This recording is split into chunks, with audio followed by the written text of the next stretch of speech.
ओम नमो भगवते वासुदेवाय नमः। नमस्कार। मैं ज्योतिषाचार्य वरुण प्रकाश ज्योतिष के आज के संस्करण में आपका स्वागत करता हूँ। राशि, आपकी क्या राशि है यह तो आपको पता ही होगा। अब इस बात की उत्सुकता होगी कि 2025 में आपके राशि पर कैसा प्रभाव पड़ेगा। तो राशियों पे प्रभाव होता है दो तीन चीज़ों से। सबसे पहले होते ग्रहों का गोचर जो होता है उसके हिसाब से आपके ऊपर प्रभाव पड़ता है। फिर आपके लग्न में कौन से ग्रह किस स्थान पे बैठे हैं और उनकी दृष्टि कहाँ पे कैसी पड़ रही है, किस ग्रह पे पड़ रही है, इससे होता है। किस ग्रह से किस ग्रह की युक्ति अच्छी है, किसके संबंध अच्छे हैं, किसकी मित्रता अच्छी है। ऐसे कई पैरामीटर हैं जिन चीज़ों पर रिसर्च करके अध्ययन करके आपके बारे में एकदम सटीक बताया जा सकता है।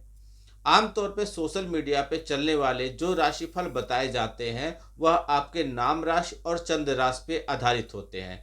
क्योंकि अगर मैं सामान्य रूप से बोलूं कि इस राशि के बारे में यह होगा तो कोई जरूरी नहीं है 100% वह आपके साथ हो, क्योंकि यह नाम राशि और चंद्र राशि है और करोड़ों अरबों की जनसंख्या है, तो सब पे यह लागू होता है।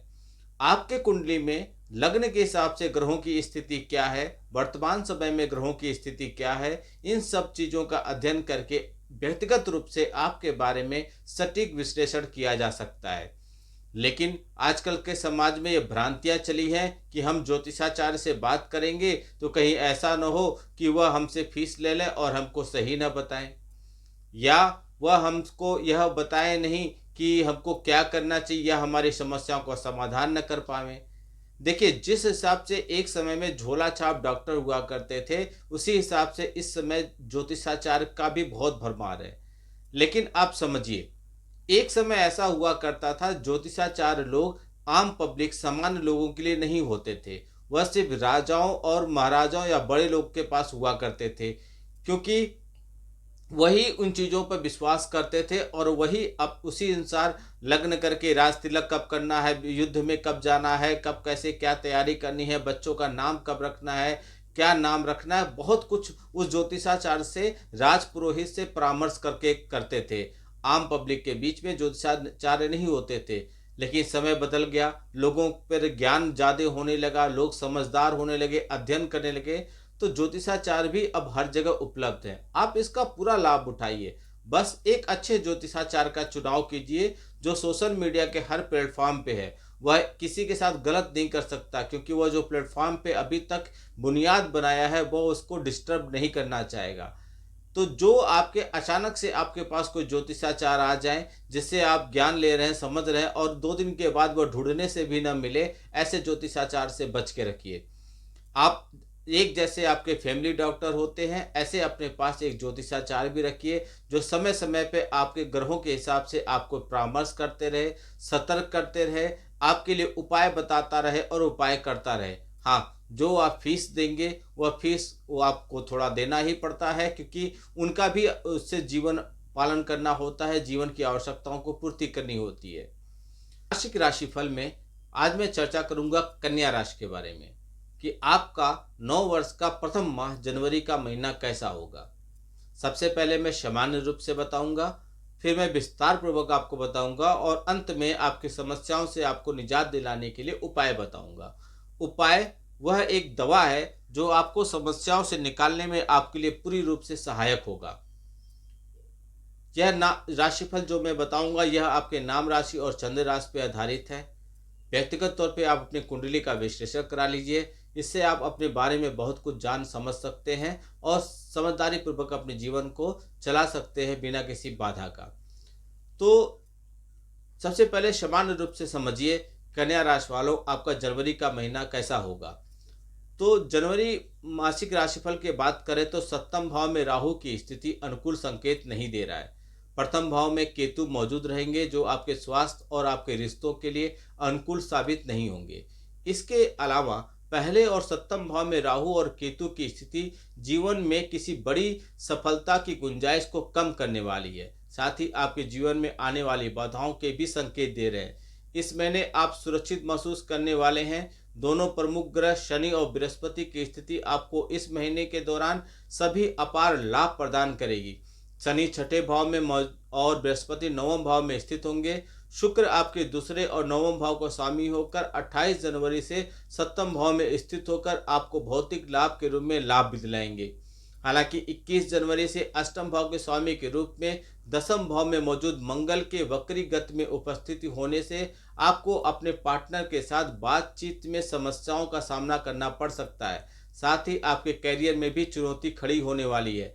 14 जनवरी से सूर्य 12वें घर का स्वामी होकर पंचम भाव में स्थित होंगे, जिससे आपको धैर्य और आपकी बुद्धि की परीक्षा होने वाली है। इस महीने आपके सामने आने वाली कठिन परिस्थितियों में आप अपनी बुद्धि का सही उपयोग नहीं कर पाएंगे। यह था सारांश में। अब समझिए विस्तार पूर्वक। तो पहले समझिए कार्यक्षेत्र के बारे में। तो जनवरी का महीना आपका कैसा होगा? तो छठे भाव के जो करियर के कारक ग्रह है शनि की उपस्थिति इस महीने आपके लिए अच्छे परिणाम दे सकती है। साथ ही आपके करियर में प्रगति और पदोन्नति मिल सकती है। आप जो भी काम करेंगे वो उसमें आपको उचित सम्मान और मान्यता मिलेगा, जैसे आप हकदार भी होंगे। आपके द्वारा किया गया मजबूत प्रयासों के चलते यह सब मुमकिन हो पाएगा। बृहस्पति की उपस्थिति के चलते इस महीने आप अपनी मेहनत से पदोन्नति या फिर आय में वृद्धि भी हासिल कर पाएंगे। वहीं दूसरे और सातवें भाव में राहु और पहले भाव में केतु की उपस्थिति के चलते आपको नौकरी में ज़्यादा दबाव का सामना करना पड़ेगा। राहु और केतु की इस स्थिति के चलते आपको सफलता देखने के लिए अपने कैरियर पर ज़्यादा ध्यान केंद्रित करने की आवश्यकता पड़ने वाली है। इस राशि के जो भी जातक व्यवसाय के क्षेत्र से संबंधित है वह अपने लिए ज़्यादा मुनाफा कमाने में कामयाब होंगे और एक सफल उद्यमी के रूप में उभरने के लिए कड़ी मेहनत करते नजर आएंगे। अब पैसे के दृष्टिकोण से समझिए आर्थिक रूप से कैसा होगा। तो जनवरी के महीने में इस अवधि के दौरान आपके जीवन में धन का प्रवाह सुचारू रूप से बना रहेगा, क्योंकि बृहस्पति आपके नवम भाव में स्थित रहेंगे।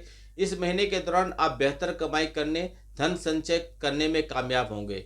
इस अवधि में आपको भाग्य का भी साथ मिलने का पूरा संकेत मिल रहा है। सप्तम भाव में राहु और उसके पहले केतु की उपस्थिति आपको वित्त को बढ़ाने में कुछ रुकावटें लेकर आ सकती है और बचत में वृद्धि करने के लिए आपको बेहतर योजना भी बनाने की आवश्यकता पड़ेगी। नवम भाव में बृहस्पति की उपस्थिति के चलते आप धन बढ़ाने की स्थिति में नजर आएंगे और इस महीने के दौरान बड़ी संख्या में निवेश करना भी आपके लिए फायदेमंद साबित होगा और इसके लिए आपको खुशियां मिलेंगी।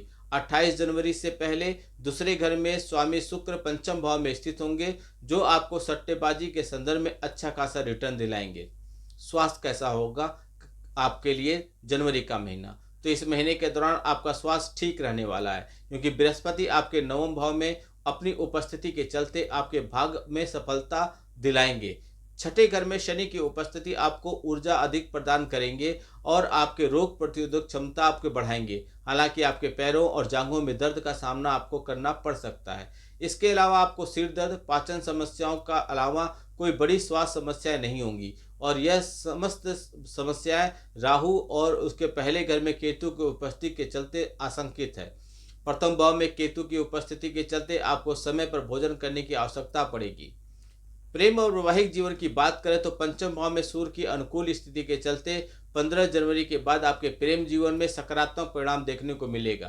प्रेम और वैवाहिक जीवन के लिए शुक्र ग्रह 28 जनवरी से आपके लिए अनुकूल परिणाम देगा, क्योंकि यह उच्च राशि में सप्तम भाव में मौजूद रहने वाले हैं। शुक्र की यह स्थिति आपको प्रेम और दाम्पत्य जीवन में आकर्षण के साथ मिलना शुभ है।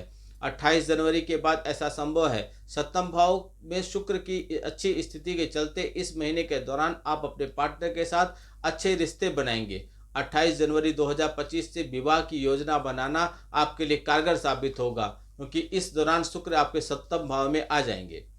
परिवार के दृष्टिकोण से बात करें तो जनवरी का महीना आपके परिवार में ज़्यादा खुशियां आएंगी। आप अपने परिवार के सदस्यों के साथ अच्छे रिश्ते बनाने में कामयाब होंगे, क्योंकि इस महीने के दौरान बृहस्पति आपके चतुर्थ भाव के स्वामी के रूप में आपके नवम भाव में स्थित होने वाले हैं। हालांकि सप्तम भाव में राहु के पहले घर में केतु की उपस्थिति पारिवारिक जीवन में कुछ समस्याएं पैदा कर सकती हैं। दूसरे घर में स्वामी शुक्र 28 जनवरी से सप्तम भाव में स्थित होंगे तो आपके परिवार सदस्यों के साथ खुशियां प्रदान करेंगे, क्योंकि सप्तम भाव में शुक्र आपके परिवार के साथ अच्छे रिश्ते बनाने के संकेत दे रहे हैं। छठे भाव में अपनी ही राशि में मौजूद शनि परिवार और पारिवारिक जीवन लोगों के बीच में सद्भाव बढ़ाएंगे, आपसी मेल बढ़ाएंगे। रिश्तों के लिए मंगल ग्रह तीसरे घर के स्वामी के रूप में 21 जनवरी से दसम भाव में वक्री गति से मौजूद होने वाले हैं, और जो आपके परिवार के सदस्यों के साथ कुछ अहंकार संबंधी समस्या पैदा कर देंगे। इन सब समस्याओं से बचने के लिए मैं आपको कुछ उपाय बता रहा हूँ, यह उपाय कीजिए। सबसे पहले हर दिन कम से कम 11 बार ओम केतवे नमः इस मंत्र का जाप कीजिए, और 11 बार ही ओम राहवे नमः मंत्र कीजिए। राहु और केतु के मंत्र का जाप कीजिए, और प्राचीन पाठ जो विष्णु सहस्त्र नाम पाठ है, इसका हर दिन पाठ कीजिए। इससे आपको लाभ मिलेगा, आपकी समस्याएं कम होंगी और आप दिन पर दिन प्रगति के राह पे आगे बढ़ेंगे। वीडियो को बहुत लोग तक पहुंचाइए जिससे सारे लोग इसका लाभ उठा सकें, और लाइक कीजिए, कमेंट कीजिए, शेयर कीजिए। आपका दिन शुभ हो। भगवान भोलेनाथ का आशीर्वाद आप पे बना रहे। नमस्कार। जय श्री राम।